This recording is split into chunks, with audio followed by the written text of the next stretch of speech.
अस्सलाम वालेकुम। ये टेक्निक्स की जिसकी मैंने शॉर्ट वीडियोस अपलोड की थी, अभी हम उसकी फुल जो है वो रिपेयर करने लगे हैं। ठीक है, इसके अंदर जो है जो कनेक्शन थे वो मैंने ट्रेस आउट कर लिए हैं। बाकी अब जो है वो इसकी कनेक्टिविटी और वायर्स कहाँ कहाँ लगनी है, कैसे करने हैं, ये मैं अभी आपके साथ शेयर करने वाला हूँ।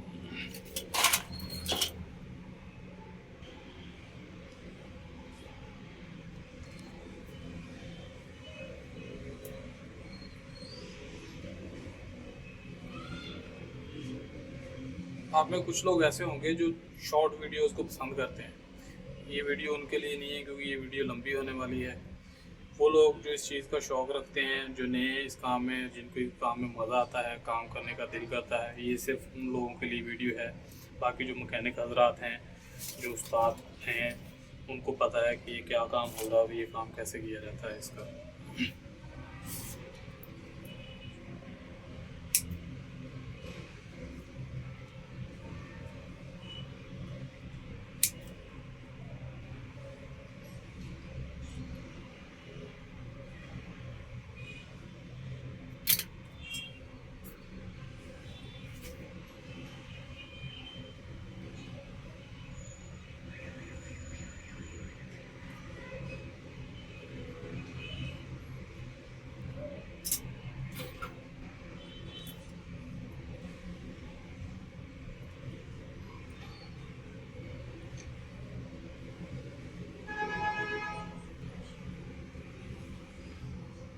ये वीडियो उनके लिए भी अच्छी है जिनके पास लिमिटेड टूल्स हैं, सारा सामान नहीं है रिपेयरिंग का, और वो खुद जो है वो काम का शौक़ रखते हैं और वो काम करना चाहते हैं, लेकिन काम की समझ नहीं है, या अभी कभी दिल नहीं किया काम करने का।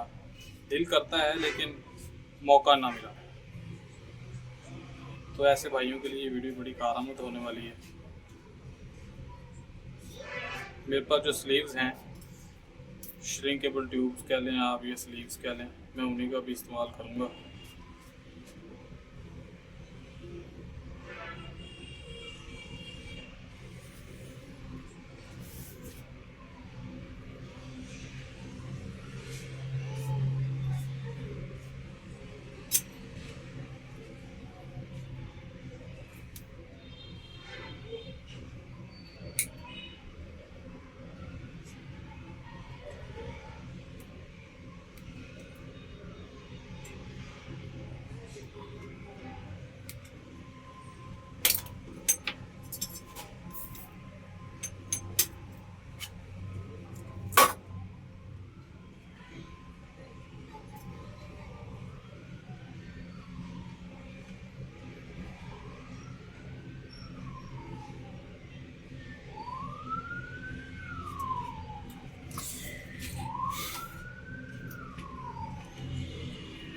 ये जो है हमारा ग्राउंड है, यहाँ से हम आउटपुट लेंगे, जहाँ से हम आउटपुट लेने के बाद जो है वो एम्पलीफायर के साथ इनपुट देंगे। इसकी आउटपुट होगी बेस टोन की, और एम्पलीफायर की जो है वो इनपुट होगी।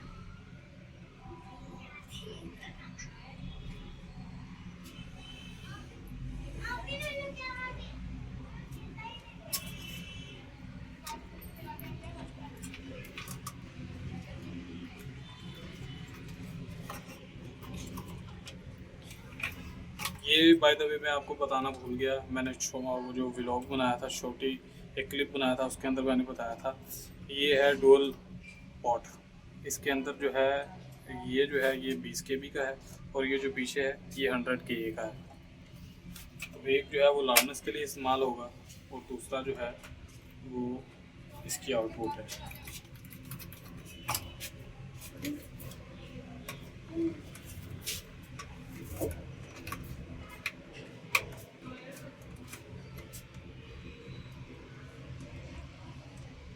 वीडियो ज़्यादा लंबी ना हो, इसलिए मैं कोशिश करूँगा कि मैं इसको पार्ट्स के अंदर जो है वो आपके साथ शेयर करूँ।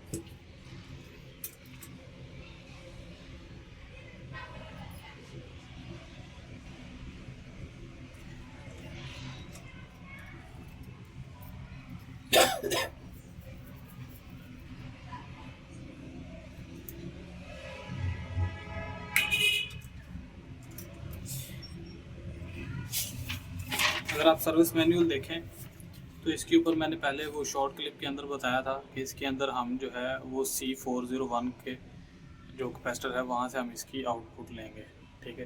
तो C401 जो है वो मैंने आइडेंटिफाई किया है और अब उसके कनेक्शन करने लगा हूँ।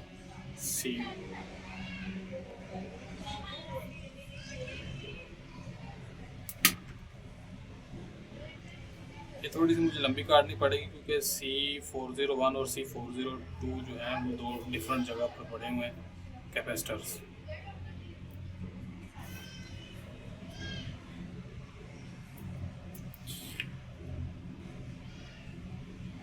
इनपुट के लिए या यहाँ से जो आउटपुट देनी है कोशिश करनी चाहिए कि इसके लिए शील्डेड वायर लें ताकि इसके अंदर जो है वो हमिंग वगैरह ना आए। तो हमिंग से बचने के लिए जो है हम ये शील्डेड वायर ले रहे हैं। ऑल्दो इसकी जो है वो ज़्यादा हमें यहाँ पे ज़रूरत नहीं है, हम जितनी रिक्वायर है सिर्फ उतनी ही यूज़ करेंगे।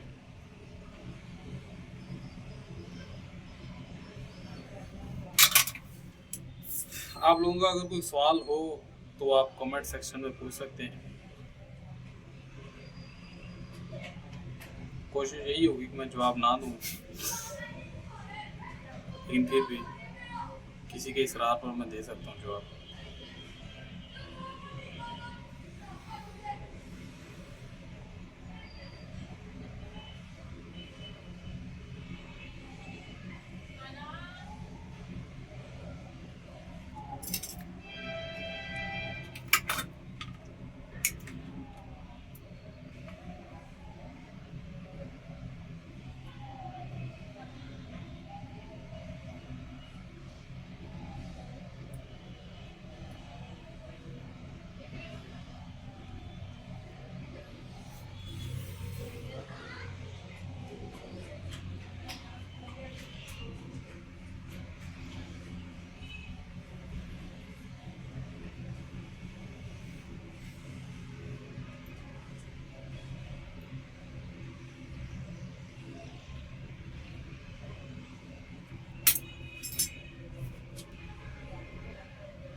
जितनी ये गर्मी है ना, इस गर्मी के साथ बस ये सोल्डर आयरन जो है वही इसको जो है वो श्रिंक कर देता है।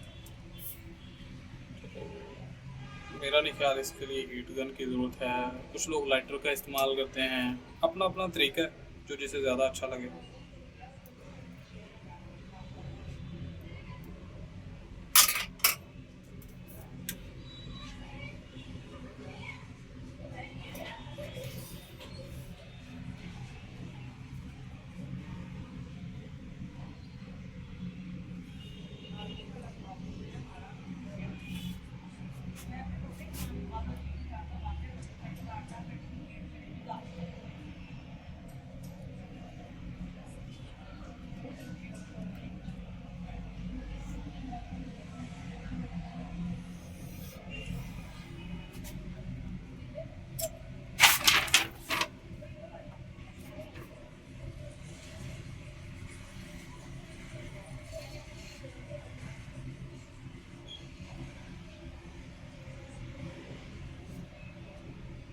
इसको अगर होल करें तो पिन 1 के ऊपर जो है वो इसकी ग्राउंड है, तो पिन 1 जो है वो इस जगह पे है।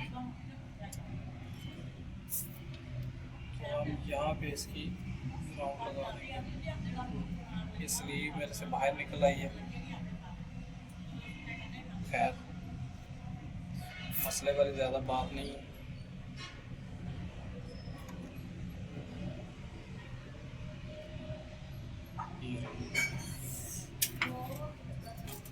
ये इसकी आउटपुट जो है वो हम उसको एम्पलीफायर के अंदर फीड करेंगे। एम्पलीफायर को टेस्ट मैंने किया है, लेकिन मेरे पास प्रॉपर जो है वो कंपोनेंट उस वक्त पूरे नहीं थे, तो मैंने वो मंगवाए हैं जिसके अंदर मेरे पास एक C5200 कम था। तो मैं अपने पास सारा सामान नहीं रखता क्योंकि ये मेरी हॉबी है, मेरी कोई शॉप नहीं है सच। कोई काम कह दे तो मैं कर देता हूँ,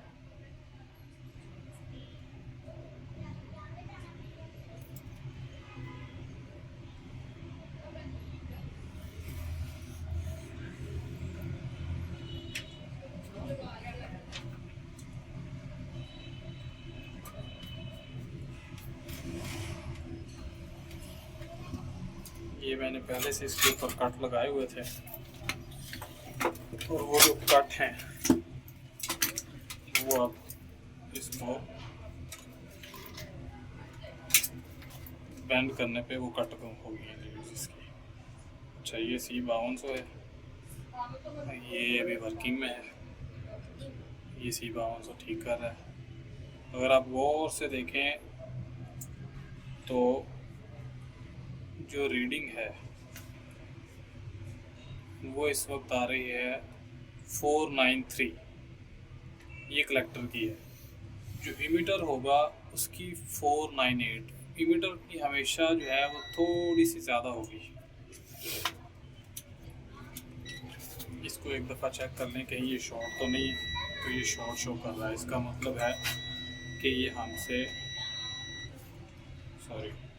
ये शॉर्ट नहीं है, शॉर्ट नहीं है, ये शॉर्ट है, ये शॉर्ट है, क्योंकि हम नट से इसको चेक कर रहे हैं। यहाँ से शॉर्ट नहीं है, यहाँ से शॉर्ट नहीं है, यहाँ से नहीं है, यहाँ से नहीं है, ये कहीं से भी नहीं है। अब हम जो है इसके कनेक्शंस कर लेते हैं। कनेक्शन करने से पहले जो है हम इसके ऊपर थोड़ी सोल्डर लगा देते हैं। ये जो वायर है ये इसको पिक करने में ज़्यादा मदद देगी।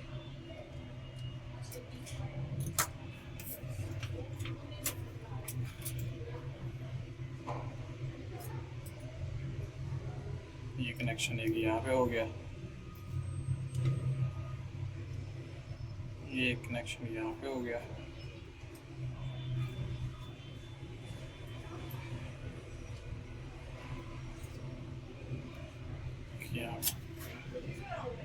तो इसके बाद अब हम देख लेते हैं क्या है, शॉर्ट है या नहीं है। नहीं, इनमें कोई भी नहीं है शॉर्ट। अब हम क्या करेंगे, अब हम जो है इसको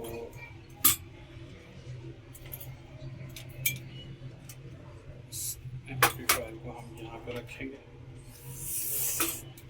इसकी एडजस्टमेंट कर देंगे। ये मैंने होल्स पहले से कर रखे थे, अब जो है वो स्टैंड ऑफ्स मैंने लगा दिए थे। स्टैंड ऑफ्स के ऊपर अब इसको मैंने रख देना है ऐसे।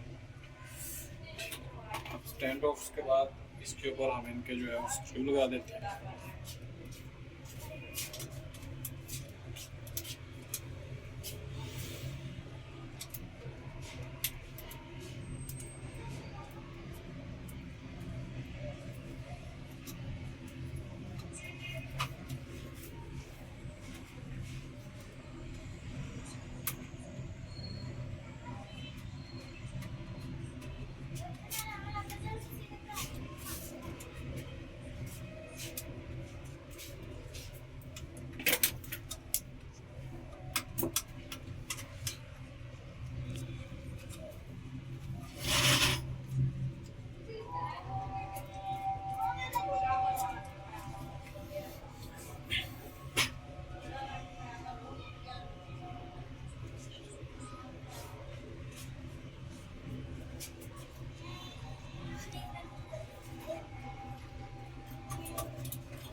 इसके लिए मैंने जो है ये जगह बना के ऑलरेडी रखी हुई है। इस जगह के ऊपर हम उसके स्क्रू करेंगे। इसको स्क्रू करने के लिए हमें इसको थोड़ा टेढ़ा करना होगा बॉडी को।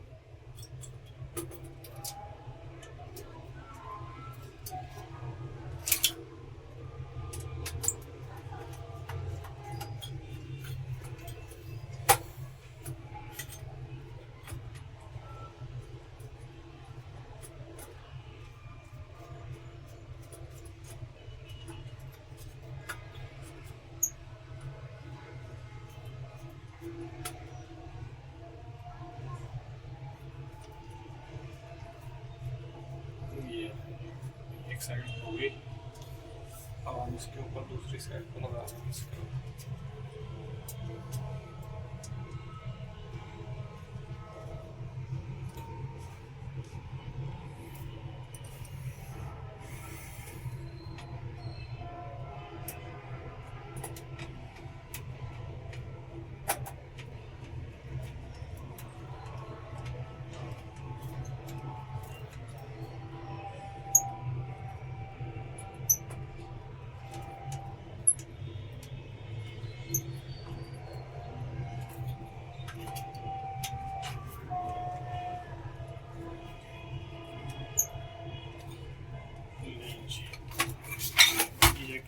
गई।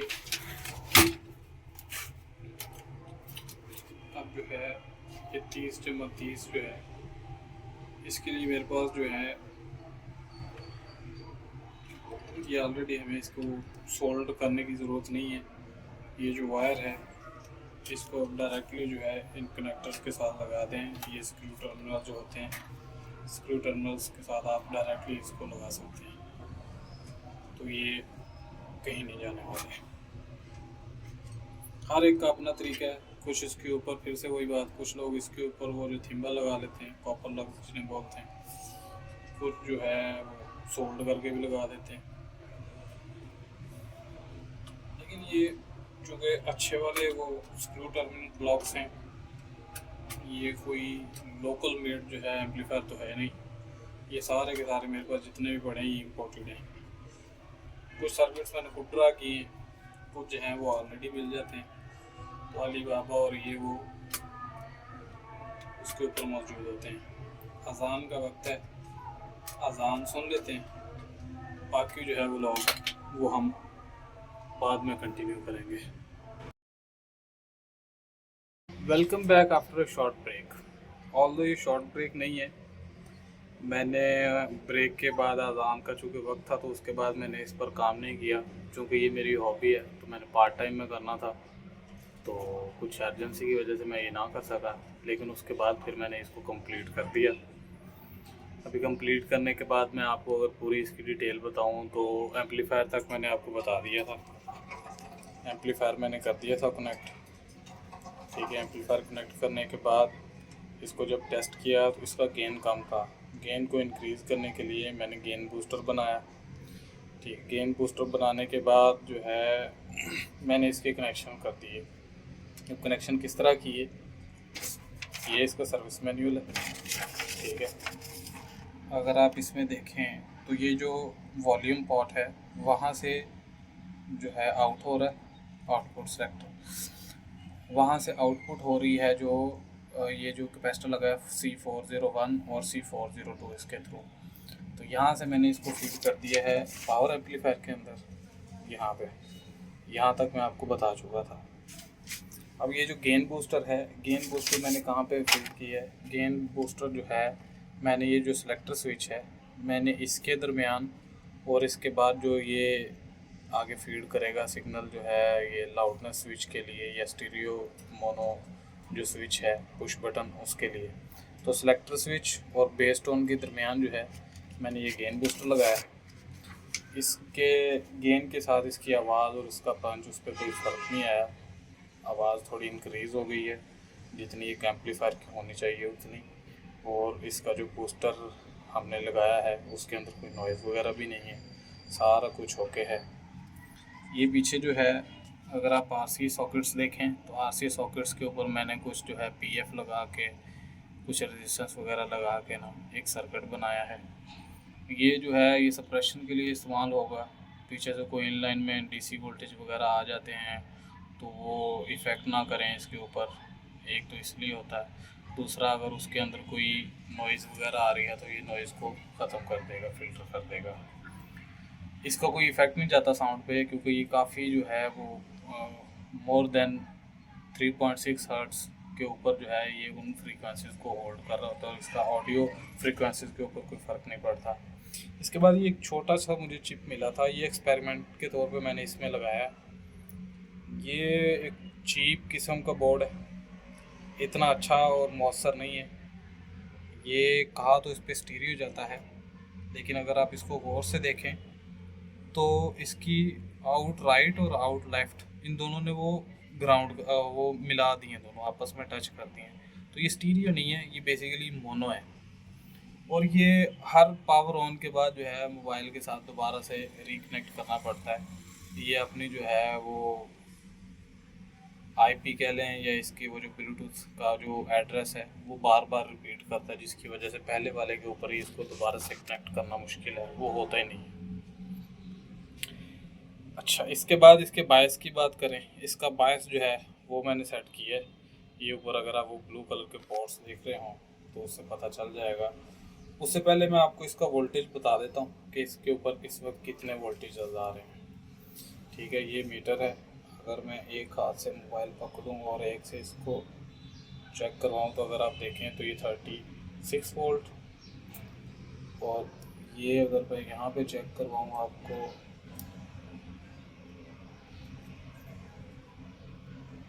सॉरी, ये भी 36 वोल्ट। ठीक है, इसके बाद जो है ये गेन बूस्टर को मैं कितने वोल्टेज दे रहा हूँ, ये देखें 17 वोल्ट। ठीक है, इसी तरह वो पॉजिटिव के अंदर 17 वोल्ट आ जाएंगे। यहाँ पे जो है इसको 7805 लगा के मैंने 5 वोल्ट इसको दिए। ये जो चिप है ये मुझे चेंज करनी पड़ेगी क्योंकि ये इतनी कारआमद नहीं है। स्विचेस की बात करें तो इसके अंदर 2 की अभी भी ऑप्शन है, 2 लगाने की वैसे ज़रूरत नहीं है। ये जो है इसकी फ़ोनों के लिए है, ये जो है इसकी वो ऑक्सिलरी है, ये सीडी के लिए है, ये एम्पलीफायर को डायरेक्ट करने के लिए। एम्पलीफायर डायरेक्ट के लिए ये बटन है, अगर आप ये बटन प्रेस करेंगे तो यहाँ से ये रेड कलर की लाइट जो है वो ऑन हो जाएगी। अगर आप देखें तो अगर ये मैं बंद कर देता हूँ तो लाइट बंद हो जाएगी।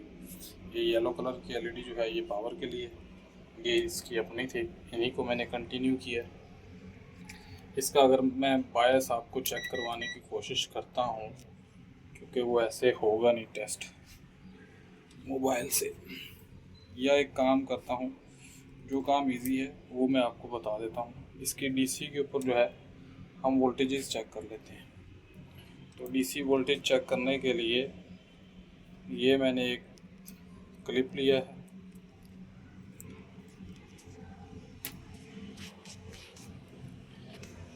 उस क्लिप के साथ मैंने ये ग्राउंड को कनेक्ट कर दिया। अब मैं आपको अगर मिली वोल्ट्स इसके दिखाऊं तो स्पीकर के ऊपर इस वक्त कितने इसके मिली वोल्ट्स हैं, तो 3.5 मिली वोल्ट्स हैं। तो दूसरी साइड पे भी जो है वो 0.4 है। तो इसकी बायस की एडजस्टमेंट है, उसके बाद जो है ये कनेक्शन इसके ठीक हो जाएंगे। इसका कनेक्शन कह रहा हूँ, सॉरी, इसके वोल्टेज जो है, ऑल्दो ये 3.5 मिली वोल्ट्स इतने ज़्यादा नहीं है कि स्पीकर को डैमेज कर दें, तो इसके ऊपर वोल्टेज ना होने के बराबर है। ठीक है, ये इसके बायस जो है, बायस की सेटिंग होनी है एक साइड की इसकी एक्यूरेट हो चुकी है। ठीक है, अगर आपको इसका साउंड टेस्ट करवाऊँ तो साउंड टेस्ट के लिए मैं एक दफ़ा इसके साथ कनेक्ट कर लेता हूँ मोबाइल, और फिर आपको दोबारा से यहीं से कंटिन्यू करता हूँ। अच्छा जी, अब आपको मैं मोबाइल कनेक्ट कर दिया है ब्लूटूथ के थ्रू। अब जो है इसके ऊपर मैं आपको इसका साउंड टेस्ट करवाता हूँ।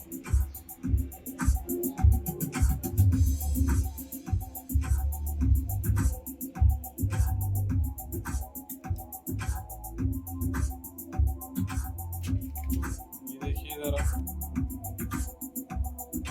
ये इसका टोन है, टोन डायरेक्ट हो गई है। अब इसके ऊपर टोन का इफेक्ट नहीं आएगा, देखिए कोई नहीं इफेक्ट आएगा। ये इसका स्टीरियो और मोनो का है, ये मोनो हो गया, ये स्टीरियो। ये इसका सब सोनिक फिल्टर है, इससे बेस एक्स्ट्रा होगी और थोड़ी लाउडनेस आएगी। ये देखिए,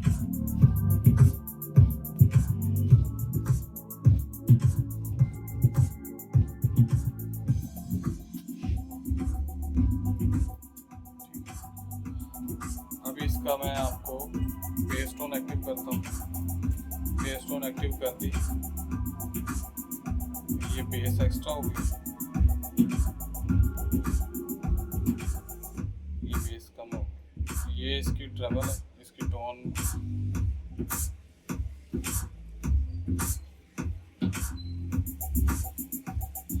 नाइस, क्लीन और बेसिक,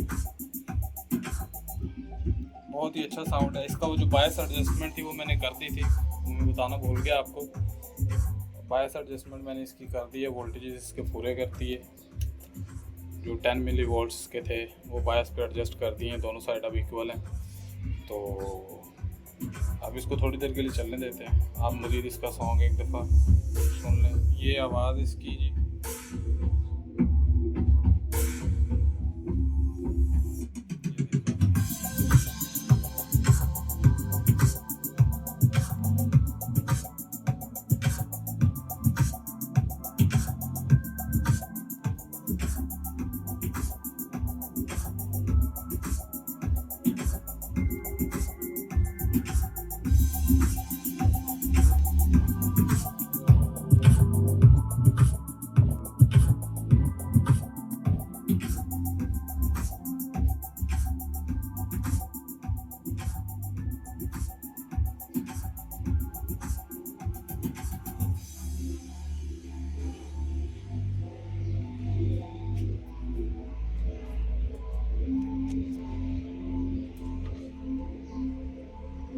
ये ना होने के बराबर है गर्म। रूम टेम्परेचर पे इस वक्त।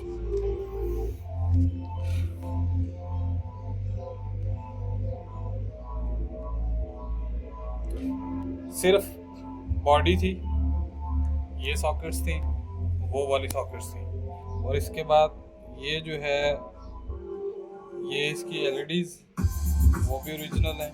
वो नीचे जो इसके स्पीकर सेलेक्टर्स हैं, ये स्पीकर है, ये स्पीकर भी, ये कनेक्टेड है, ठीक है जी। ये फ्यूज इसका ओरिजिनल है। उसके बाद ये इसके ऊपर वो लगा हुआ है थर्मिस्टर कह लें, कैपेसिटर कह लें। ये इनरश करंट को रोकेगा जिससे स्विच जो है वो डैमेज नहीं होता। ये हाई वोल्टेज होता है। उसके बाद जो है ये मैंने आरसी सॉकेट्स चेंज की थी। इसकी स्विच जो है वो इसका क्लीन नहीं था, वो अब क्लीन हो गया।